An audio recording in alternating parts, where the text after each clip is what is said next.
ایک نوجوان لڑکا حضور کی بارگاہ میں حاضر ہوتا ہے، عرض کرتا ہے یا رسول اللہ صلی اللہ علیہ وسلم کھجوروں کا میرا ایک باغ ہے اور میں چاہتا ہوں کہ وہاں اس باغ کے ارد گرد ایک دیوار بناؤں، لیکن یا رسول اللہ صلی اللہ علیہ وسلم میرا ایک پڑوسی ہے، ہمسایہ ہے، اس کا درخت درمیان میں آ گیا ہے، اگر میں وہ دیوار بناتا ہوں تو اس کا درخت دیوار کے اندر آتا ہے اور دیوار ٹیڑھی ہو جائے گی، یا رسول اللہ صلی اللہ علیہ وسلم میں نے اس سے کہا ہے یہ درخت مجھے بیچ دو، وہ بیچتا بھی نہیں، میں نے پہلے کہا مجھے دے دو، اس نے کہا نہیں دوں گا، میں نے کہا بیچ دو، وہ بیچنے کے لیے بھی تیار نہیں ہے، یا رسول اللہ صلی اللہ علیہ وسلم میری مدد فرمائیے۔ اب وہ یتیم تھا، حضور کی بارگاہ میں حاضر ہوا، نبی کریم صلی اللہ علیہ وآلہ وسلم نے فرمایا اس پڑوسی کو بلاؤ، حضور کی بارگاہ میں حاضر ہوا، حضور نے فرمایا یہ درخت دے دو اس کو، اس نے کہا میں نہیں دیتا یا رسول اللہ صلی اللہ علیہ وسلم، وہ غصے میں تھا، بہت ناراض تھا کہ اس بچے نے حضور کی بارگاہ میں شکایت کیوں کر دی، حضور نے ارشاد فرمایا اس کی رقم لے لو، پیسے لے لو، یہ درخت بیچ دو، اس نے کہا میں بیچتا بھی نہیں ویسے بھی نہیں دیتا، حضور اکرم صلی اللہ علیہ وآلہ وسلم نے ارشاد فرمایا، مسند امام احمد بن حنبل کی روایت ہے، میرے آقا صلی اللہ علیہ وآلہ وسلم نے ارشاد فرمایا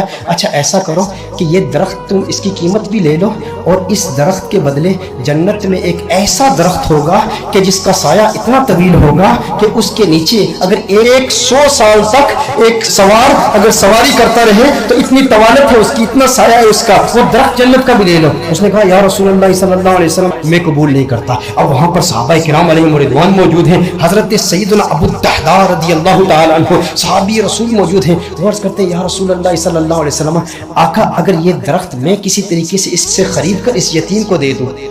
تو کیا یہ آپشن میرے لیے بھی اوپن ہے کہ جنت میں مجھے بھی وہ درخت مل جائے گا؟ اگر یہ درخت اس کے پڑوسی سے میں خرید کر اس یتیم کو دے دوں، میں کہتا ہوں یتیم سے میرے آقا صلی اللہ علیہ وسلم کو کس قدر پیار ہے، میرے آقا صلی اللہ علیہ وسلم سے عرض کرتا ہے کہ اگر یہ کسی طریقہ سے خرید کر میں اس یتیم کو دے دوں تو کیا یہ آپشن میرے لیے بھی اوپن ہے؟ نبی کریم صلی اللہ علیہ وسلم نے ارشاد فرمایا ہاں تیرے لیے بھی ہے۔ حضرت ابو الدحداء رضی اللہ تعالی عنہ فوراً اس شخص کے پاس جاتے ہیں، آپ فرماتے ہیں تو مجھے جانتا ہے؟ کہا جانتا ہوں، تو وہی ہے نا جس کے باغ میں 600 کھجور کے بڑے بڑے درخت ہیں، تیرا باغ اتنا مشہور ہے کہ مدینہ منورہ کے بڑے بڑے تاجر تیرے باغ کی کھجوریں کھانے کے انتظار میں رہتے ہیں، اور اس باغ کے اندر پھر اتنا بڑا محل تعمیر کیا ہوا ہے، میٹھے پانی کا کنواں ہے، تو اتنا مشہور بندہ ہے، تیرے باغ کے چرچے تو پورے مدینے میں ہیں، پورے شہر میں ہر بندہ تجھے جانتا ہے۔ اس نے کہا کہ دیکھو کہ اگر تیرے اس ایک درخت کے عوض میں تمہیں اپنے 600 کھجور کے درختوں کا باغ دے دوں تو یہ سودا قبول ہے؟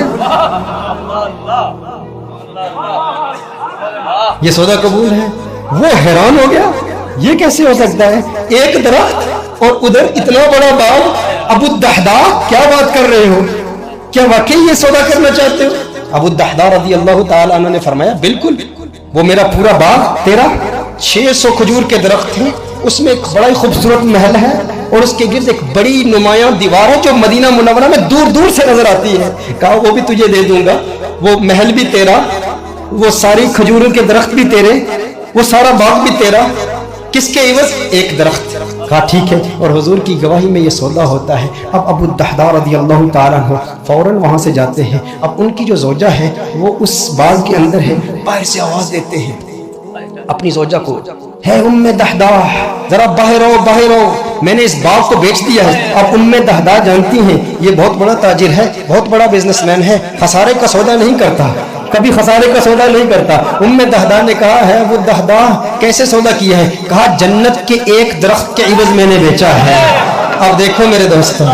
اب دیکھو ام دحداء وہ نیک بخت خاتون، وہ خوش قسمت خاتون، اس کی عظمتوں کو سلام۔ آج آپ سوچیں کہ اگر آپ کی بیوی ہوتی اور آپ اپنے گھر جاتے اور اپنی بیوی سے کہتے ارے سنتی ہو باہر آ جاؤ باہر آ جاؤ، گھر سے باہر نکلو، یہ گھر اللہ کی راہ میں دے دیا ہے، وہ کہتی ارے ابھی تو یہ نیا ٹی وی رکھا ہے، ابھی کچھ زیورات رکھے ہیں، زیورات تو نکالنے دو، ارے نادان انسان تو نے کیا کیا، گھر ہی اللہ کی راہ میں دے دیا۔ ابو الدحداء رضی اللہ تعالیٰ عنہ نے باہر سے آواز دی، کہا ایک جنت کے درخت کے عوض۔ ام دحداء نے یہ بات سنی، کہا تو نے بڑے منافع کا سودا کیا ہے، بہت منافع کا سودا کیا ہے۔ ام دحداء فوراً اپنے بچوں کو پکڑ کے اس گھر سے باہر نکلتی ہے، باغ سے باہر نکلتی ہے۔ اب ننھے بچوں کے ہاتھ میں کچھ کھجوریں بھی ہیں، کھجوریں ان کے ہاتھ سے نکال کے کہتی ہیں اب یہ کھجوریں ہماری نہیں ہیں، میں نہیں چاہتی کہ کوئی ایک کھجور اللہ کے راہ میں دیے گئے مال سے میں اپنے جیب میں رکھ لوں، تو لے لے، کہیں اس کی وجہ سے جنت کے درخت میں ہمیں خسارہ نہ ہو، کہیں جنت کے درخت سے محروم نہ ہو جائے۔ ساری کھجوریں لے کر باغ کے اندر رکھ جاتی ہے۔ کہا کہ اس کا ایک ننھا بیٹا تھا، اس کے منہ میں ایک کھجور تھی،